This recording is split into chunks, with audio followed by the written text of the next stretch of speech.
조선의 왕이 공포에 질려 비명을 지르며 자신이 살던 궁궐을 버리고 도망칩니다.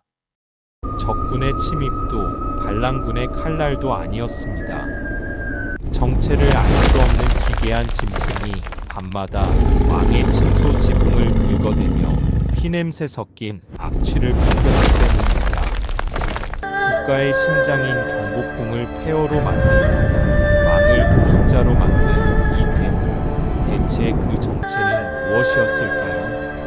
사건은 조선 제11대 왕 중종시대에 벌어집니다. 사실 중종은 참 피곤한 왕이었습니다.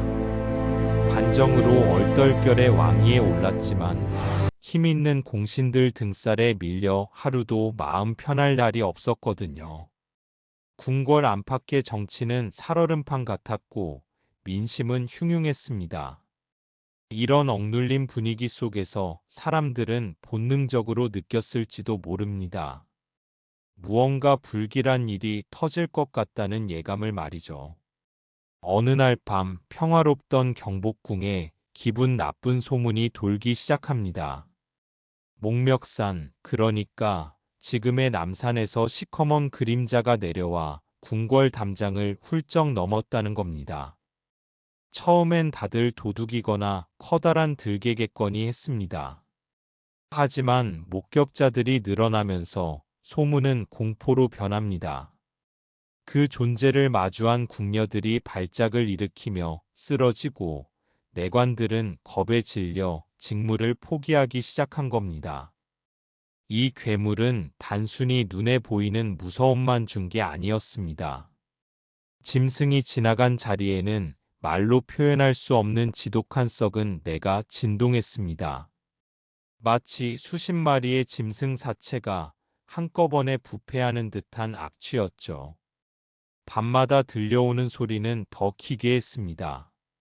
개 짖는 소리도 아니고 말 울음소리도 아닌 무언가 쇠를 긁는 듯한 날카로운 소음이 궁궐 기둥과 지붕에서 울려 퍼졌습니다.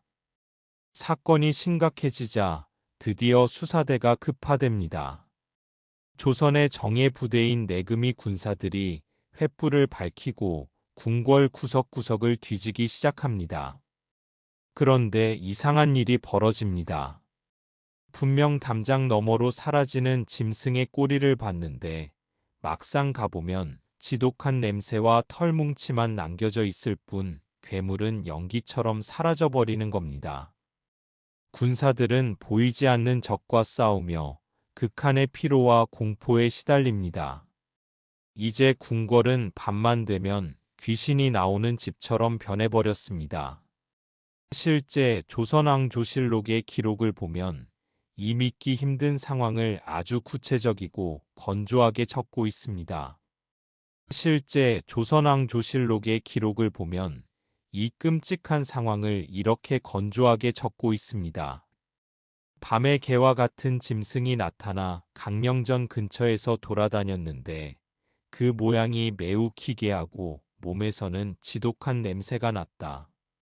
군사들이 쫓았으나 잡지 못하였고 그 짐승이 지나간 자리에는 푸른색의 털이 흩어져 있었다. 사람들은 이를 두고 물개라 부르며 공포에 떨었다. 여러분, 실록에 물개라는 단어가 공식적으로 등장한 겁니다. 왕이 잠든 침전인 강령전까지 괴물이 침범했다는 건 국가 비상사태나 다름없었죠. 중종은 이제 제정신이 아니었습니다. 밤마다 천장에서 들리는 긁는 소리에 잠을 못 자고 코끝을 찌르는 썩은 내 때문에 밥조차 먹지 못했습니다. 신하들은 그저 짐승일 뿐이니 기강을 잡으소서라고 말했지만 왕의 눈에는 이미 그것이 괴물이 아닌 자신의 목을 조여오는 저주로 보였던 겁니다. 갈등은 여기서 폭발합니다. 중종은 결국 조선 역사상 유례없는 결정을 내립니다. 괴물이 무서워서 궁궐을 옮기겠다고 선언한 겁니다. 신하들은 난리가 났죠. 짐승 한 마리 때문에 나라의 근간인 궁궐을 버리는 게 말이 됩니까? 라며 반대했지만 중종은 단호했습니다. 내 침전 옆에 괴물이 살고 있는데 어떻게 여기서 잠을 자란 말이냐? 라며 울부짖었습니다. 결국 왕은 짐을 싸서 창덕궁으로 피난을 떠납니다. 왕이 도망치자 경복궁은 그야말로 유령 도시가 되었습니다. 수천 명의 군사가 경비를 서도 괴물을 막지 못했고 백성들은 왕이 버린 궁궐을 보며 조선의 운명이 다했다며 수군거렸습니다. 정체불명의 괴생명체 하나가 왕의 권위와 국가 시스템을 완전히 붕괴시켜버린 겁니다. 그런데 더 소름 돋는 건 왕이 궁을 옮기자마자 그 물개가 씻은 듯이 사라졌다는 사실입니다. 수개월 동안 도성을 피말리게 했던 그 존재는 단 한 마리의 사체도 남기지 않고 역사 속으로 증발해버렸습니다. 훗날 역사가들은 말합니다. 그 괴물은 진짜 짐승이었을까요? 아니면 중종을 압박하기 위해 반대 세력이 만들어낸 치밀한 연극이었을까요? 혹은 불안한 정국이 만들어낸 집단 환각이었을까요? 결론은 여전히 미스터리입니다. 하지만 분명한 건 물개가 남긴 상처는 깊었습니다. 이 사건 이후 중종의 입지는 더욱 좁아졌고 궁궐을 버린 왕이라는 조롱은 평생 그를 따라다녔죠. 어쩌면 그 괴물은 짐승의 탈을 쓴 정치적 음모였거나 인간의 욕망이 만들어낸 가장 추악한 형태의 공포였을지도 모릅니다. 600년 전 목멱산에서 내려왔던 그 푸른 털의 짐승은 지금도 우리에게 묻고 있는 것 같습니다. 당신이 두려워하는 것은 정말 눈에 보이는 괴물입니까?